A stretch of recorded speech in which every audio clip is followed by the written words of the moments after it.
Shalom Bapak Ibu yang diberkati Tuhan, senang saya bisa menyapa Anda, puji Tuhan. Hari ini mari Bapak Ibu kita akan kembali merenungkan firman Tuhan. Tema yang akan saya sampaikan dalam renungan singkat ini adalah 153 ekor ikan. Mari kita akan melihat peristiwanya tercatat di dalam Injil Yohanes pasal 21 ayat 3, lalu dilanjutkan ayat 5 dan ke-6. Kemudian lanjut ayat yang ke-10 dan yang ke-11. Firman Tuhan berkata, kata Simon Petrus kepada mereka, "Aku pergi menangkap ikan." Kata mereka kepadanya, "Kami pergi juga dengan engkau." Mereka berangkat lalu naik ke perahu, tetapi malam itu mereka tidak menangkap apa-apa. Kata Yesus kepada mereka, "Hai anak-anak, adakah kamu mempunyai lauk pauk?" Jawab mereka, "Tidak ada." Maka kata Yesus kepada mereka, "Tebarkanlah jalamu di sebelah kanan perahu, maka akan kamu peroleh." Lalu mereka menebarkannya dan mereka tidak dapat menariknya lagi karena banyaknya ikan. Kata Yesus kepada mereka, "Bawalah beberapa ikan yang baru kamu tangkap itu."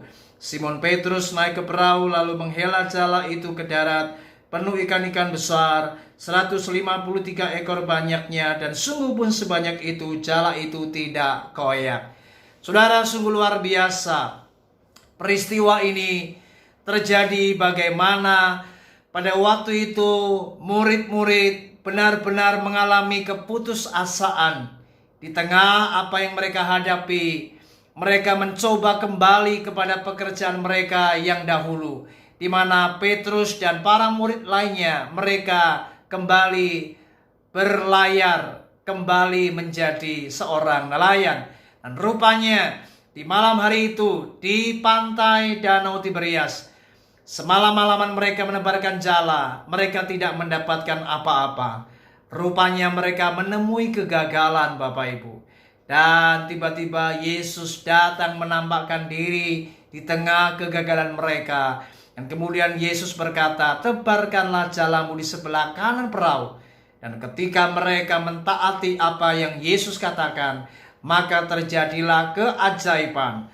Malam hari itu, mereka benar-benar tidak pernah menduga apa yang mereka lakukan. Ketika mereka mentaati perintah Tuhan, maka mereka mendapatkan ikan-ikan yang luar biasa.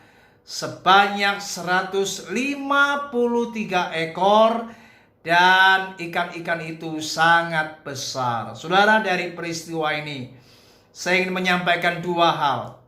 Yang pertama, mari belajar. Di tengah kegagalan yang kita hadapi, ada kalanya kita tanpa sadar kita seperti para murid.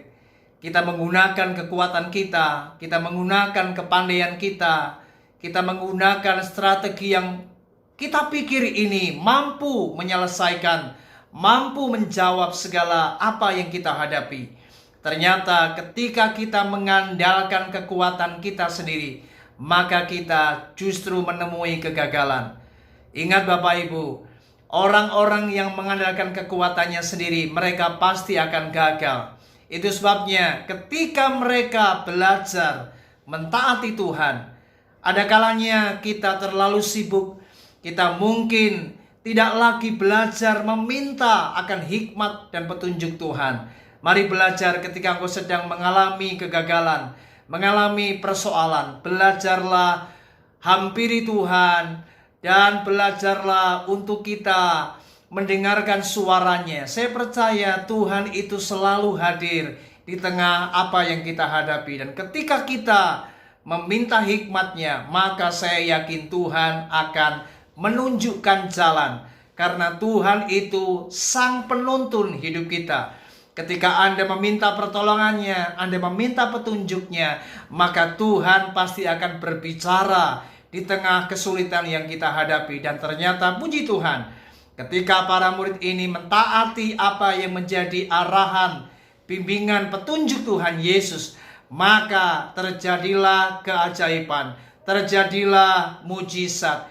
Inilah saudara, ketika Anda mau belajar kembali mencari Tuhan, mendengarkan suaranya, mentaati apa yang menjadi perintahnya, saya yakin apapun kesulitan yang kau hadapi, Ketika engkau belajar mengandalkan Tuhan dan belajar mentaati apa yang menjadi tuntunan Tuhan, maka akan terjadi terobosan yang luar biasa. Percayalah, apapun boleh terjadi, masalah boleh datang, keadaan mungkin belum berubah, tetapi ketika Anda mau belajar mentaati firman Tuhan, maka saya percaya mujizat akan kita alami. Percayalah, apa yang sedang kita hadapi ini akan membawa sebuah keajaiban, karena kita percaya Tuhan sanggup memberikan pertolongan. Ingat Bapak Ibu, di tengah keadaan para murid waktu itu tidak ada makanan, tidak ada lauk pauk, maka Tuhan menyediakan. Dan ini luar biasa, Tuhan kita Allah yang selalu memberikan pertolongannya tepat pada waktunya. Dan percayalah, Tuhan tidak pernah meninggalkan kita. Oleh sebab itu mari biarlah melewat renungan ini kita percaya Tuhan yang kita sembah, Tuhan yang bangkit, Tuhan yang hidup adalah Tuhan yang penuh kuasa, Tuhan yang sangat baik, dan Dia memahami keadaan kita. Ingat, jangan putus asa, percayalah selalu ada jalan bersama dengan Tuhan. Andalkan Dia, minta petunjuknya, maka Anda akan mengalami mujizat yang datang dari Tuhan. Tuhan Yesus memberkati Anda semua. Puji Tuhan. Shalom.